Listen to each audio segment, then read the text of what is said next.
Paper లీక్లు, sports కోటాలో అక్రమాలు జరిగాయని, అర్హులకు అన్యాయం చేసి ఉద్యోగాలు అమ్ముకున్నారంటూ ఆందోళనకు దిగుతుంది జగన్ సైన్యం. రాష్ట్ర వ్యాప్తంగా జూలై 20న అన్ని జిల్లా కేంద్రాల్లో యువజన విద్యార్థి విభాగాల ఆధ్వర్యంలో నిరసన ర్యాలీలు చేపట్టాలని వైసీపీ నిర్ణయించింది. డీసీ అక్రమాలపైన సిబిఐ విచారణ, ఫీజు రియంబర్స్మెంట్, బకాయిల విడుదల, నిరుద్యోగ వృత్తి అమలు వంటి డిమాండ్లతోటి జంగ్ సైరన్ మోగించేందుకు సిద్ధమవుతోంది.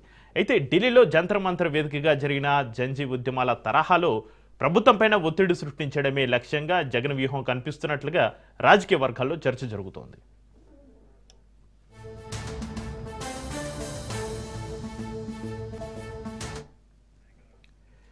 నీటి పేపర్ లీకేజీకి నైతిక బాధ్యత వహిస్తూ కేంద్ర విద్యాశాఖ మంత్రి పదవికి ధర్మేంద్ర ప్రధాన్ రాజీనామా చేశారు. అలాగే డిఎస్సీలో అక్రమాలకు నైతిక బాధ్యత వహిస్తూ ఏపీ విద్యాశాఖ మంత్రి లోకేష్ రాజీనామా చేయాలంటోంది వైసీపీ.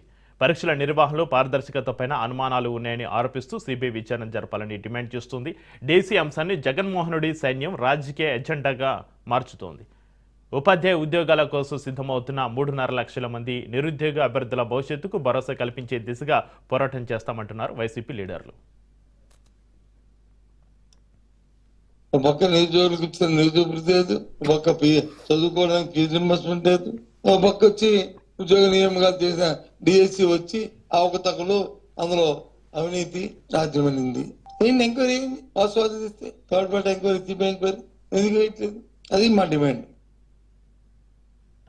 ఇక్కడ విద్యామంత్రిగా ఉన్నటువంటి లోకేష్ గారు తను చేసిందంతా కూడా న్యాయమని, పూర్తి పారదర్శకతతో చేశామని పచ్చి అబద్ధాలు చెబుతూ ఒక్కొక్క ఉద్యోగాన్ని దాదాపు 30-40 లక్షల రూపాయలకు అమ్మేసి, స్పోర్ట్స్ కోటాలో అయితే మరింత దారుణంగా సెలక్షన్స్ చేసి ఈ రోజున మేము సచ్యులము అని చెప్పుకుంటున్నటువంటి లోకేష్ గారు మీ ప్రభుత్వంలో ఇంత దారుణమైనటువంటి పరిస్థితి వచ్చింది కనుకనే మీరు ఖచ్చితంగా రాజీనామా చేయాలి.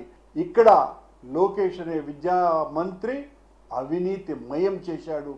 ఈ తప్పు కంటే అవినీతిమయం అత్యంత తప్పిదము కాబట్టి వెంటనే ఈ లోకేష్ గారు రాజీనామా చేయాలన్న డిమాండ్ సర్వత్రా వినపడుతున్నది. స్పోర్ట్స్ కోట కింద 421 పోస్టుల భర్తీలో నిబంధనలు ఉల్లంఘించారని, జీవోలను మార్చడం ద్వారా తప్పుడు సర్టిఫికేట్లు ఉన్న వారికి లబ్ధి చేకూర్చారని వైసీపీ వాదన. నిరుద్యోగుల్లో ఉన్న అసంతృప్తిని క్యాష్ చేసుకుని కూటమి ప్రభుత్వంపైన వ్యతిరేకత పెంచాలనే ఉద్దేశంతోనే ఫ్యాన్ పార్టీ పేపర్ లీక్ అక్రమాల అస్త్రాన్ని ప్రయోగించిందంటున్నారు విశ్లేషకులు.